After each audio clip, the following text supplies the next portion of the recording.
Hello friends, நீ நான் காதல் அடுத்து வர எபிசோடில் என்ன நடக்கலாம் அப்படிங்கிறத பற்றி பார்க்கலாம். இன்றைக்கான எபிசோடு இன்ட்ரெஸ்டிங்கான எமோஷனல் பரபரப்பு எபிசோட் அப்படின்னு தான் சொல்லணும். ஸ்டோரி இவ்வளோ வேகமாக கொண்டு போகிறதுனால எனக்குமே இப்போ ரொம்பவுமே பயமாக தான் இருந்துகிட்ருக்கு. என்னடா இவ்வளோ வேகமாக கதையை கொண்டு போவீங்க, சீரியல்லாம் இப்படி எடுக்க மாட்டீங்களே, சின்னதாக தண்ணி மொண்டு குடிக்கிறத கூட வாரக்கணக்கில் எடுப்பீங்க, ஆனால் கதையை டக்குன்னு கொண்டு போயிட்டுருங்க. இன்றைக்கான எபிசோடில் ராகவ் அந்த வாய்ஸ் ரெக்கார்டர் எடுத்ததுமே இதை வச்சு ஒரு பெரிய பிரச்சனை பண்ணி இது ஒரு வாரத்துக்கு போகணும்னு நினச்சேன்.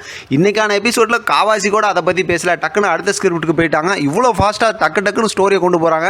ஆனால் தெலுங்கு வெர்ஷனோட கம்பேர் பண்ணும்போது இன்னும் நிறைய ஸ்டோரி நமக்கு பாக்கி இருக்குது அப்படிங்கிறது நமக்கு தெரிஞ்சது தான். இப்போதைக்கு பார்க்கும்போது இப்போ ராகவ் அபிகிட்ட ரொம்பவுமே அன்பாக பேசுகிறாரு, அவங்களோட காதலை சொல்கிறாங்க.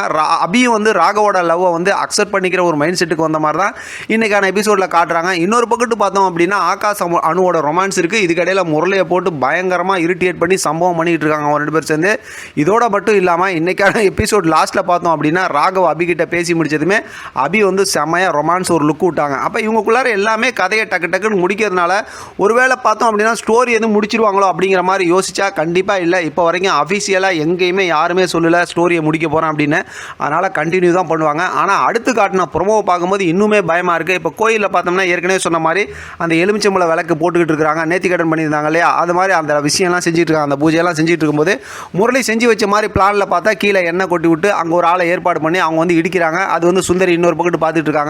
ராகவ், ஆகாஷ், அபி, அனு இவங்களாம் முன்னாடி போயிட்டு இருக்காங்க. இப்போ பார்த்தா அஞ்சலி அப்படியே அந்த எண்ணெயில் வலிக்கிட்டு கீழே விழுவுறாங்க.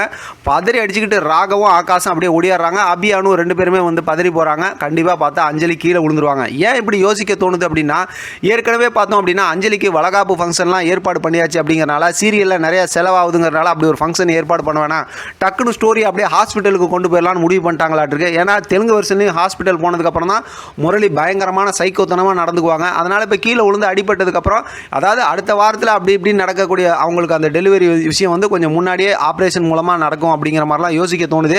அதனால் இப்போ ஹாஸ்பிட்டலில் போய் அட்மிட் பண்ணிட்டாங்கன்னா அடுத்தடுத்து நிறையா வில்லத்தனம் நமக்கு காத்துக்கிட்டு இருக்கு. ஒருவேளை இந்த மாதிரி எண்ணெய் கொட்டினது அந்த மாதிரி இடிச்சது யாருங்கிறத கண்டுபிடிச்சிட்டாங்கன்னா முரளி அதுக்கப்புறம் சும்மா விட்டு வைக்க மாட்டாங்க. ஏற்கனவே முரளி வந்து குழந்தைக்காக தான் விட்டு வச்சிருக்காங்க. அதனால் அடித்து ஓட விரட்டி விட்டுருவாங்க. முரளி வீட்டை விட்டு வெளியில் போனாலும் ஹாஸ்பிட்டலில் வந்து வேஷம் போட்டுக்கிட்டு வந்து அந்த மாதிரிலாம் நிறைய வில்லத்தனம் பண்ணுவாங்க. அப்படி தான் தெலுங்கு வெர்ஷனில் காட்டியிருக்காங்க. இது சம்மந்தமாக சூப்பராக ஒரு ப்ரோமோ வரும்னு நினைக்கிறேன். அந்த ப்ரோமோ வந்துச்சுன்னா இன்னும் நம்ம தெளிவாக பேசலாம். எப்படி பார்த்தாலும் இப்போ கதையை முடிக்கிற மாதிரி எனக்கு தோணல, கதையை கண்டினியூ பண்ணுவாங்கன்னு. ஆனால் இவங்க போகிற ஃபாஸ்ட்டை பார்த்தா கொஞ்சம் எனக்குமே பயமாக தான் இருக்குது. வெயிட் பண்ணி பார்க்கலாம் என்ன நடக்குதுன்னு. இதை பற்றின உங்களோட கருத்து கமெண்ட் பாக்ஸில் தெரியப்படுத்துங்க. தொடர்ந்து ஆதரவு கொடுங்க. தேங்க்யூ ஃப்ரெண்ட், தேங்க்ஸ் ஃபார் வாட்சிங்.